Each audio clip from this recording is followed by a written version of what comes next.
हम स्क्रॉल करते करते करते करते मेरे को एक रील मिली। फेसबुक पे स्क्रॉल करते करते करते करते मेरे को एक रील मिली चिरैया मूवी को लेकर। पहले तो मेरे को समझ नहीं आया क्या चीज़ है, कैसे शुरू मतलब क्या स्टोरी है, बट हाँ भाई मल्टीपल रील्स देखने के बाद मेरे को सारी स्टोरी वगैरह समझ आ गई। और कुछ मैंने ना पार्ट से यहाँ जियो हॉटस्टार पे जाके देख भी लिया है। So it this movie is based on marital rape. देखो भाई, मैरिटल रेप एक सीरियस इशू है एज पर द करंट, मतलब तो उस पे मैं अपने व्यूज थोड़े दे दूं। ये होता क्या मैरिटल रेप, ठीक है? हाँ जी। हाँ, तो ये मतलब आजकल का ही कॉन्सेप्ट है। मतलब जब से लीगैलिटीज ने लोगों के घरों में एंटर करना शुरू कर दिया है। पहले क्या होता, मतलब देखो यार, हर इंसान जी रहा है तो वो लीगल संरक्षण पे ही जी रहा है कि हाँ भाई constitution and everything, the law of the country helps you in many ways to remain safe, secure, healthy I mean healthy, health का तो खुद ही ध्यान रखना पड़ेगा to remain, मतलब द लॉ ना, मतलब protects you from evil. Okay, so उसी पे बेस्ड है द ये चिरैया मूवी। और मैं इसमें आप लोगों ने बहुत बार देखा होगा कि जो लड़का मतलब, तो यार मेरा क्या व्यू है, मैं उस पर अपना व्यू दे दूं कि मैरिटल रिलेशंस में ऐसी सिचुएशन कब कैसे डेवलप होती है और इसको कैसे अवॉइड किया जा सके। और मैं अपना ये भी वर्डिक्ट दूंगा कि क्या इस पे लॉ बनना चाहिए या नहीं बनना चाहिए। तो एज वी ऑलरेडी नो कि पहले मैं डाइवोर्स लॉज पे ही बात कर लूँ कि जब 498A लगता है तो ऑलरेडी मेन पे इनह्यूमन सेक्स करने का भी मतलब कानून लगाया जाता है कि भाई अननेचुरल सेक्स करा था हस्बैंड ने मेरे ऊपर, एंड उसको भी मतलब apart from torturing and apart from everything उस पर उसको भी डाला जाता है कि भाई मतलब ये चीज़ें मेरे साथ मतलब डाला जाता है का ये मतलब होता है कि कुछ हस्बैंड्स लाख में दो चार पाँच 10 लोग 20 लोग करते भी होंगे। एंड मोस्टली जैसे आपका ये डिवोर्स अगर केस फाइल हो रहा है तो मोस्टली क्या होता है कि वकील ना आपको लिस्ट दे देता है 10 20 30,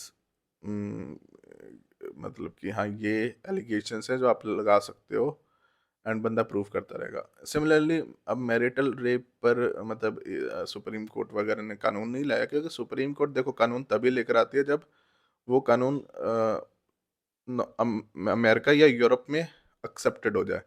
once that law becomes regulation in America and Europe, जैसे एलजीबीटी कानून कब आया, जब पूरे यूरोप वगैरह में यूरोपियन कंट्रीज ने, ऑस्ट्रेलिया न्यूजीलैंड ने एक्सेप्ट कर लिया। जो भी मतलब जिसको हम कहते हैं फॉरवर्ड कंट्रीज, जब वो एक्सेप्ट कर लेती हैं तो इंडियन सुप्रीम कोर्ट के भी पॉकेट में पैसे भर दिए जाते हैं by by by the people who control the world and to bring that law. तो सुप्रीम कोर्ट भी हमारी उस हिसाब से फैसला दे देती है। तो जिस दिन सुप्रीम कोर्ट मैरिटल रेप पे फैसला दे देगी ये कानून आ जाएगा। चलो अब मूवी की बात करते हैं, सीरीज की बात करते हैं। What ever the shit it was, I am not calling it shit, it was a very good thing actually. देखो यार, लड़कियां ना 3 तरह से बड़ी होती हैं। अब मैं आपको बता दूं कि एक लड़की ऐसी होती है जिसके साथ सेक्सुअल एनकाउंटर 14 15 16 की एज में हो चुका होता है। मैं मान के चल लो कि फैमिली में नहीं हुआ तो मान के चल लो कि उसकी मतलब किसी स्कूल कॉलेज मोहल्ले के लड़कों ने कुछ ना कुछ कर दिया, ठीक है? तो अब वो सेक्सुअल एनकाउंटर को 2 तरह से परसीव करती है। या तो वो उसके लिए एक बहुत ही मतलब अब कच्ची उम्र है, बाली उम्र है, बिल्कुल ही मतलब आप इनोसेंट हो ना इस एज में, तो या तो आप उसको कंसिडर करोगे कि एज मतलब सिवियर असॉल्ट, या तो जैसे वासना हर एक इंसान में होती है, तो या तो वो उस लड़की उस सेक्सुअल असॉल्ट को एंजॉय करने लग जाती है। असॉल्ट नहीं मतलब इस, आप कह सकते हो कि इंटरेक्शन। तो अब जो तो उससे मतलब बहुत ही नेगेटिवली परसीव कर रही है, तो वो लड़की ना साइकिक डिसऑर्डर में भी आ जाती है। और मैं अभी भी असॉल्ट की बात नहीं कर रहा, वो सेक्सुअल एक्सपीरियंस जो उसका होता है। तो इस तरह की लड़की जिसको फैमिली प्रेशर में डरा-धमका के रखा जाता है और अब उसके लिए फर्स्ट एक्सपीरियंस शादी के बाद हो सकता है उतना नेचुरल ना हो, क्योंकि आजकल ना इंसान बहुत ही ज़्यादा सोफिस्टिकेटेड और एजुकेटेड हो चुका है। तो उसको जैसे आजकल ज़्यादा मूवीज़ वगैरह में दिखाया जाता है कि लड़कियों को सेक्स करने से पहले भी बात करनी होती है, ठीक है? एंड मे बी यही एक सिविलाइज्ड वे भी है, तरीका भी है कि हाँ, पहले बातचीत कर लो, एक दूसरे को समझ लो, उसके बाद when both are compatible, when both are comfortable, तो उन दोनों को एक दूसरे के साथ फिजिकल होने में दिक्कत नहीं होती है। बट जैसे लड़के के कैरेक्टर को दिखाया गया कि लड़के का जो कैरेक्टर था, उसके मतलब दोस्तों ने बहुत ज़्यादा उसे वायलेंट कर पति दिया पत्नी सेक्स की के लेके कि बीच भाई की तुझे बातचीत डोमिनेट जो करना है, हुआ तू मर्द है, हमारे बीच अगर हुआ, तू मर्द है उससे तो किसी अपनी और को क्या मर्दानगी लेना को देना। ऐसे सब इट हैपेंस ऐसे टू यू। ऐसे आपने भी तो कभी मैंने भी तो क्या। सारे मर्द तेरे मतलब जैसे नहीं इन्फोर्स होते। करो वेमेन के आप ना ऊपर। प्लीज मर्दानगी की बात ओके, ना करे तो बेटर होगा। तो इस भाभी तो जिस वजह कमजोर से हुई उस नहीं। वो बात नहीं फर्स्ट है वो नाइट से मेरी ही टीम नहीं लड़की कि के रिमोट साथ हाथ में लेकर बैठूं। मर्द वही गलत होता है व्यवहार करने जो लग जाता है, एक बार गलत ठान ले ना बिहेवियर करने लग तो जाता है, करके लड़की दिखाए। की दिल को अंडरस्टैंडिंग बहला या के उसके रखने वाला मर्द नहीं फीवर को होता, समझ ना घटिया समझते मर्द। हुए भी खुद मतलब ब्लेड से अपने आप को ब्लीड आउट करती है। तो अब देखो यार, और मैंने कहा था ना 3 तरह की लड़कियां होती हैं, तो एक होती है जो ऐसे एक्सपीरियंसेस को बहुत ही नेगेटिवली परसीव करने लग जाती है, जैसे उस मूवी में दिखाया भी है कि किसी ने 12th 7th क्लास स्टैंडर्ड में जब वो 12 साल की थी तो ब्रेस्ट ब्रेस्ट टच करे थे एंड मम्मी ने बहुत गुस्सा हुई थी। एक होती है जो इसी तरह के कामों में लग जाती हैं, जिनको आप लोग छिनाल बोलते हो, आप लोग ही बोलते हो ना, sorry I did not have to use this word, but just to make people understand, Instagram जो गर्ल्स होती हैं।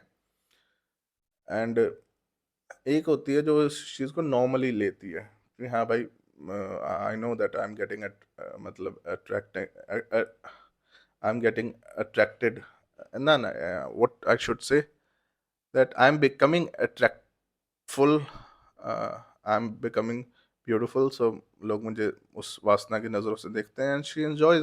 जब उसको लगता है कि 10 20 30 मतलब बंदे प्रपोज करेंगे, उनमें से एक दो कोई पसंद आएगा तो मैं उसके साथ एंजॉय करूंगी। एक तीसरी उस तरह की लड़की होती है जो इसको नॉर्मली लेती है, जो जैसा थोड़ा दिमाग सही भी रहता है। एक होती है जो बिल्कुल ही, जो मैंने कहा था ना, बिल्कुल ही उन्हीं कामों में लग जाती है जिसको हम लोग कहते हैं कि,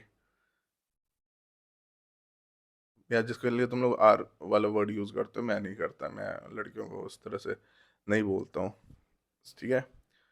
and first one is like जो सही में बहुत ही सॉफ्ट होती है, या जो अभी भी इनोसेंट होती है। और ऐसे ये भी हो सकता है कि मतलब मैरिटल रेप, मतलब वो भी क्लेम कर सकती है जो मेन में इंटरेस्टेड ही ना हो, जैसे लेस्बियन कैटेगरी ऑफ वेमेन। तो लेस्बियन कैटेगरी ऑफ वेमेन हो सकता है अपने हस्बैंड पे इस तरह का गलत, क्योंकि वो तो उस बंदे मैन में इंटरेस्टेड है नहीं, तो वो तो हो सकता है कि ये गलत आरोप लगा दे कि इसने मेरे के साथ फोर्सफुली करा एंड रेप करा एंड ऑल दिस। एंड एक और भी हो सकती है मैरिटल रेप का इल्ज़ाम लगाने वाली, जिसका किसी और बंदे के साथ रिलेशन ऑलरेडी है, तो वह अपने हस्बैंड को ऐसे, अगर ये कानून बन जाता है, और मे बी इसका प्रिलिम पार्ट तो बन ही चुका होगा, वैसे अननेचुरल सेक्स है बट अभी मैरिटल रेप नहीं बना, तो हो सकता है उस तरह की औरत, मतलब जिसका ऑलरेडी बाहर बॉयफ्रेंड हो, इस तरह की औरत मे बी ये इसको एज यूज करे अगेंस्ट हिज हस्बैंड।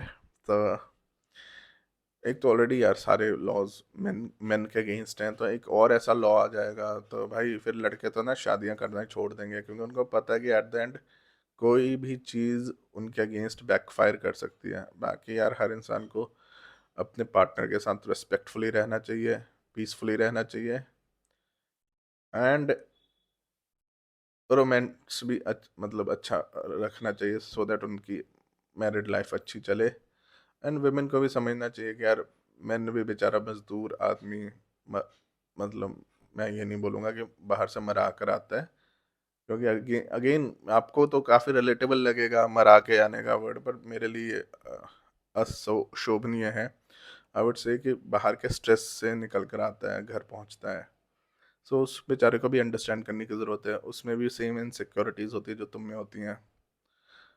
आदमी बस बोलता कम है, पर हर आदमी उस तकलीफ से गुजरता है, उस एंजाइटी उस स्ट्रेस से गुजरता है। मे बी वो इतना सॉफ्ट ना हो लड़कियों की तरह, बट हर आदमी पेन के थ्रू गुजरता है, तो उनको भी थोड़ा अंडरस्टैंड किया करो।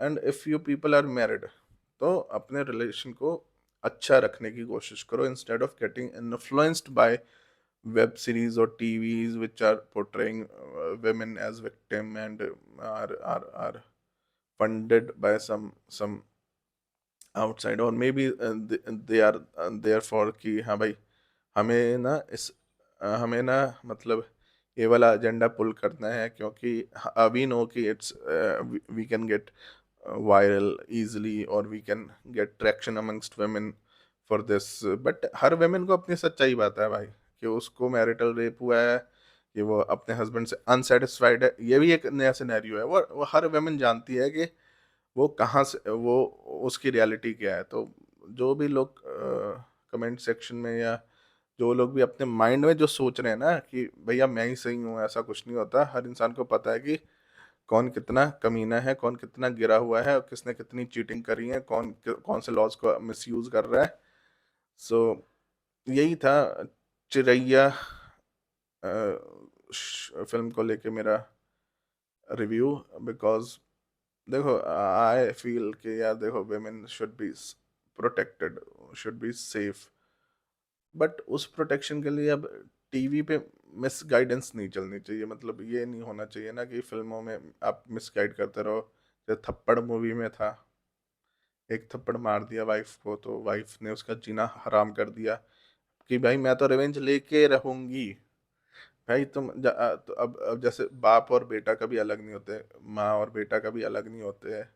उसी तरह से अगर तुम लोगों ने शादी कर ली है ना, और उसके बाद जब तुम्हारे बच्चे हो गए हैं, तो तुम लोगों को भी ना वैसे ही रहना चाहिए कि भाई अब अलग होने वाला ना कॉन्सेप्ट, मतलब तुम तो फिर अपने बच्चों की लाइफ डिस्ट्रॉय कर रहे हो। बच्चा होने से पहले तुम अलग हो जाओ तो ठीक है, फिर भी अगर अब तुम शादियां करके भी अलग हो रहे हो, तो भाई क्या गारंटी है कि तुम अगले के साथ अलग नहीं होगे। तो डाइवोर्सी तो वैसे खतरनाक औरत लगेगी हर बंदे को, ठीक है, क्योंकि बंदा तो कभी डाइवोर्स देता नहीं। बंदा तो ऑफिस में अपनी सेक्रेटरी के साथ भी रह लेगा, बाहर भी किसी के साथ डेटिंग कर लेगा। बंदे तो तीन चार रख ही लेते हैं, मतलब वाइफ के अलावा, चोरी छुपे। बट वेमेन अगर डाइवोर्स करती रहेगी ना, तो उसके कैरेक्टर पे, और कोई भी सेन माइंड वाला बंदा उसके साथ अटैच नहीं होगा। हर की मजबूर आदमी, भोला भाला लुल्ल किस्म का हो भी जाए, तो and it's all about the wisdom of a person, of a couple, कि हाँ वो अपनी लाइफ को कैसे बेहतर बनाती है despite having differences amongst each other. ठीक है, थैंक यू, बाय।